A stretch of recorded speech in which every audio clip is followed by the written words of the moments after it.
Bonjour à tous, nous sommes le jeudi 15 août. Certaines personnes m'ont demandé de faire une vidéo sur ce qui se passe à Gaza. Euh, Elles m'ont demandé d'en parler sur la chaîne et je le fais très volontiers. Et je vais vous expliquer aussi pourquoi j'en ai pas parlé précédemment. Avant de commencer cette vidéo, j'ai envie de citer un de mes amis qui a dit cette phrase, que peu importe la mère, sa religion, sa culture, sa couleur de peau, une mère qui perd son enfant, c'est une mère qui perd son enfant. Peu importe l'endroit du monde où la folie des hommes a porté la guerre, une guerre va semer la désolation, le malheur, la cruauté. Toutes les guerres ont montré ce que l'humanité a de pire, et je suis à chaque fois stupéfaite de voir que nous sommes capables d'envoyer des personnes sur la Lune, des sondes au-delà de notre système solaire, mais nous n'arrivons toujours pas à établir une paix durable qui viennent bénéficier au plus grand nombre. Ce qui se passe sur place est terrifiant. Aujourd'hui, nous avons le sommet de la dernière chance qui se tient à Doha pour tenter de ramener la paix dans la zone. Seront présents les États-Unis, bien sûr, le Qatar, Israël, l'Égypte. Le Hamas n'est pas présent, mais ils sont dans la capitale de Doha en lien pour pouvoir intervenir.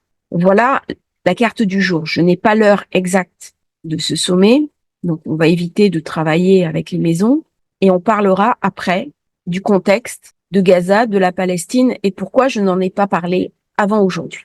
Nous sommes après le Grand Carré, il y a une libération de tension avec un Jupiter-Mars qui peut très bien ramener la paix. C'est possible. Les ennemis peuvent se parler. J'ai un très bon soutien, Jupiter-Mars, Soleil.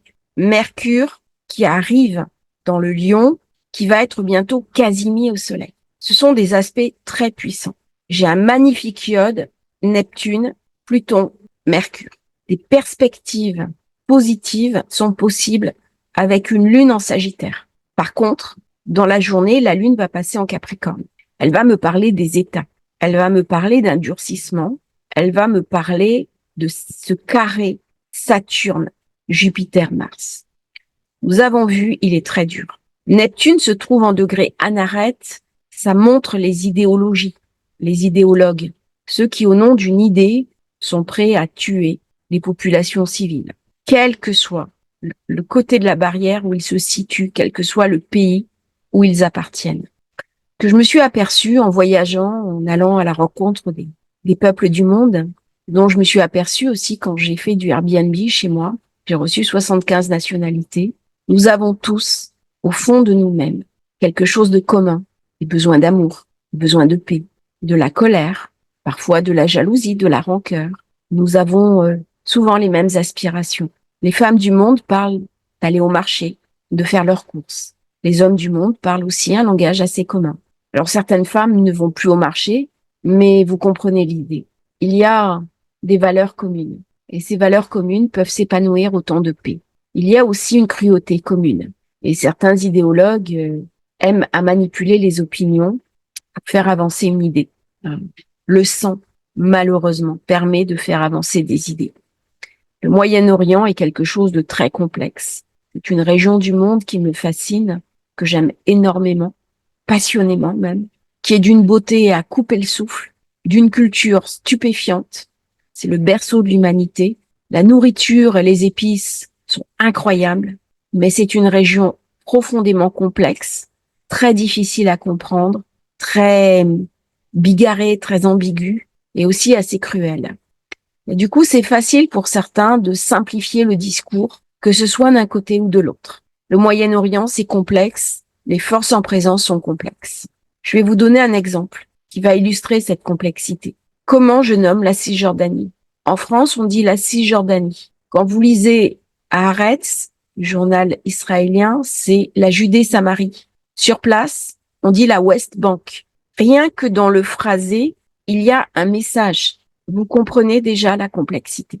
Alors, ce sommet de la paix, nous avons des idéologues d'un côté comme de l'autre. Nous avons le risque, dans cette période, d'une déflagration généralisée et d'un conflit ouvert avec l'Iran. C'est nommé le sommet de la dernière chance. C'est-à-dire qu'avant que quelque chose ne s'embrase, il y a toujours des tentatives diplomatiques pour désamorcer la bombe. Est-ce que ça peut être désamorcé? J'ai un très bel aspect Uranus-Pluton. Pluton est bien aspecté.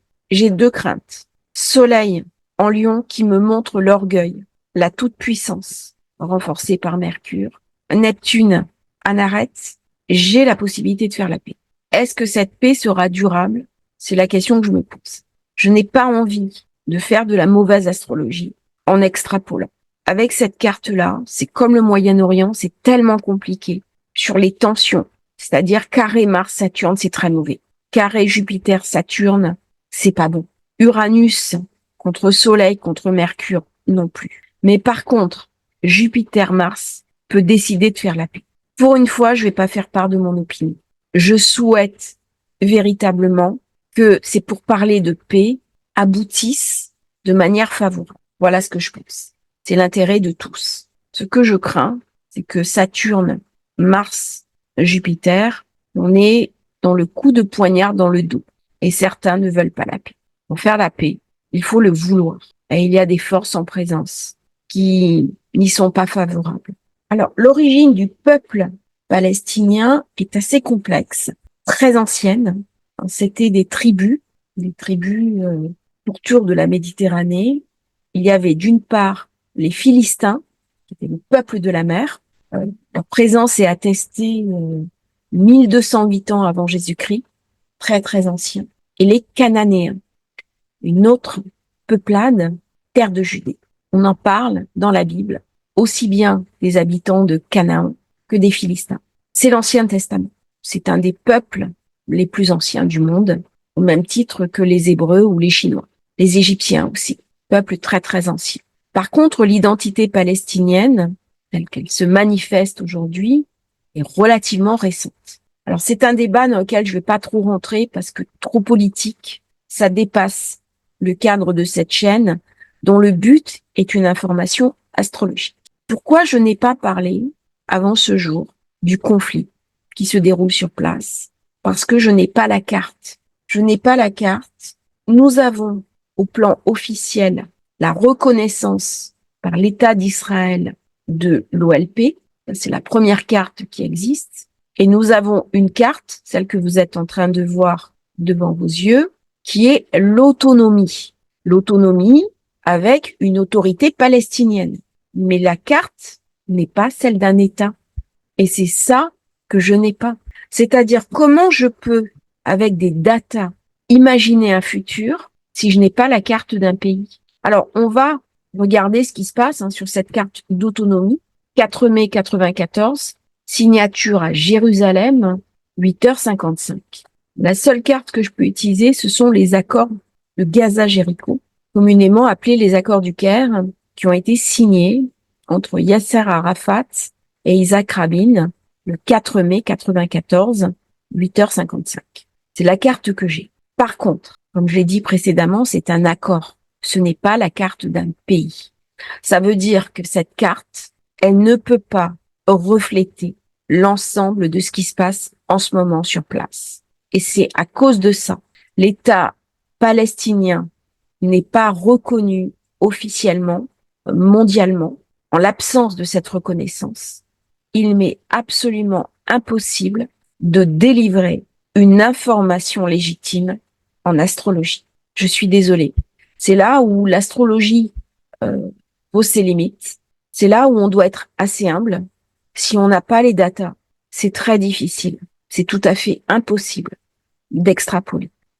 Alors pourtant, c'est ce qu'on va un petit peu faire sur cette carte, qui est de toute façon provisoire, mais vous allez voir, c'est décevant.